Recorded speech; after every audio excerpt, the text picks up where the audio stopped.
Is your hose bib leaking and you can't get it to stop? I'm gonna show you how to replace it.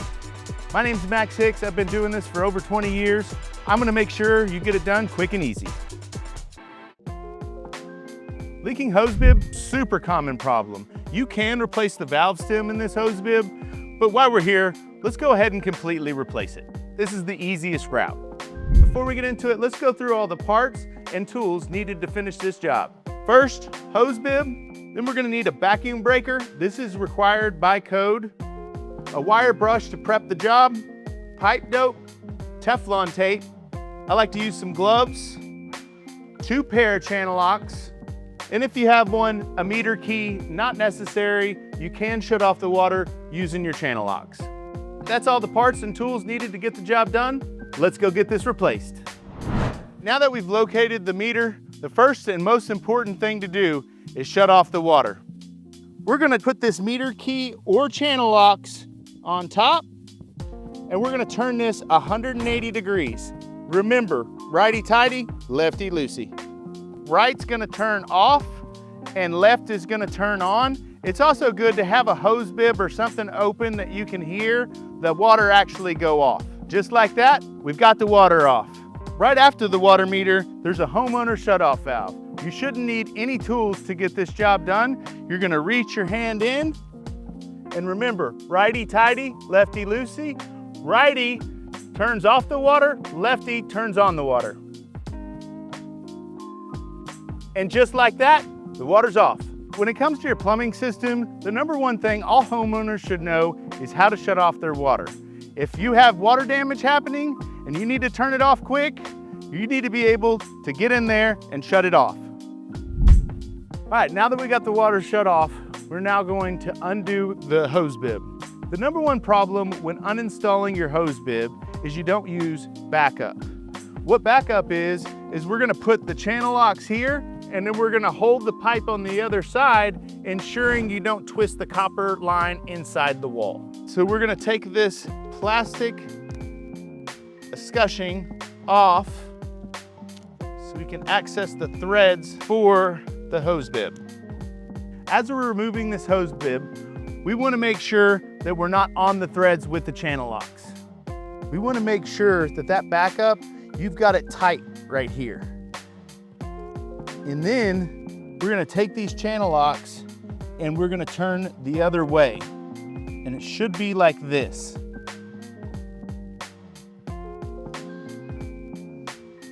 Make sure you have a firm grip on the backup before you start turning the hose bib.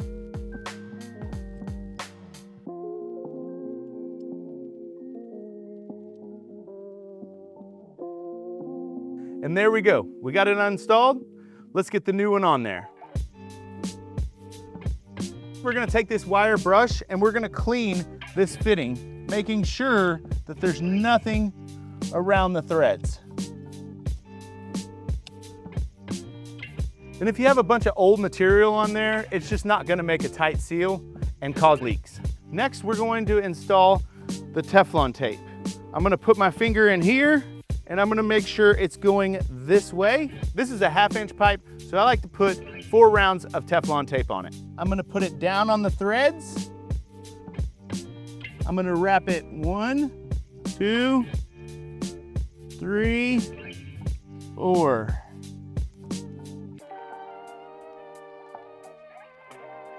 Time for the pipe dope. We're just gonna put a little bit, kind of like so. Before you add the hose bib, let's put the escutcheon on.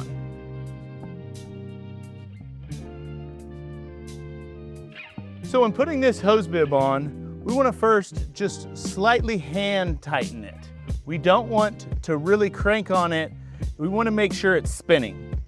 When installing this hose bib, we want to make sure it easily goes on and we're not forcing it, cross-threading it. And remember, when tightening any fitting, the worst thing you can do is over-tighten it. You can always turn back on the water, it leaks, you shut off the water, and then you can come back and tighten it some more. You can't come back from tightening it too much. Then you're gonna have to get into the wall and fix it in there.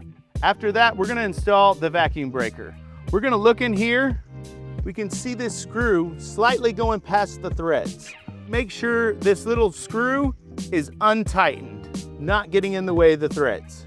Now we're gonna put it on. We're just gonna slightly twist. We're gonna hand tighten this as much as we can. Take our channel locks, just about a half a turn. Next, we're gonna take this screw. We're gonna tighten this until this bolt actually breaks off. Now we got this screw broken off. That's how you know it's properly installed.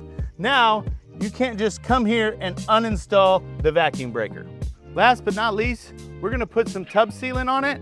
We're gonna take it to that first notch and apply it around the escutcheon. I like to use clear sealant. This is gonna ensure that no bugs get in your house.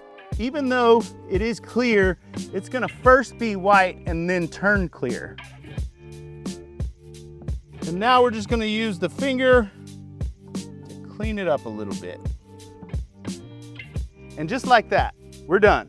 Let's go ahead and get the water turned on and test for leaks. All right, when turning on your water, you wanna make sure you got a hose bib on and you're slowly turning the water on.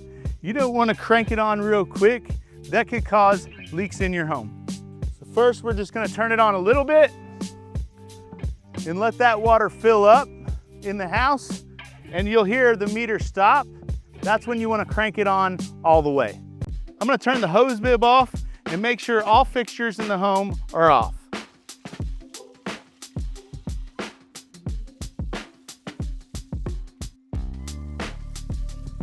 To verify we don't have any leaks, we want to shut the hose bib off and look for any water dripping from the hose bib.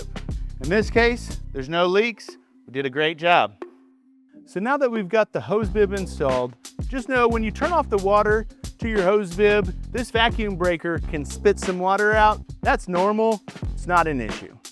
So I only got the water about halfway turned on. I'm gonna turn it on all the way now that I know there's no leaks there. All right, that's a wrap. We've got it installed. Take a look in the description to see all the parts and tools needed to do this job. It would mean a lot to us if you could like and subscribe so we can keep giving you these how-to videos. If you needed our help at any time, we're open 24 hours. Just give us a call.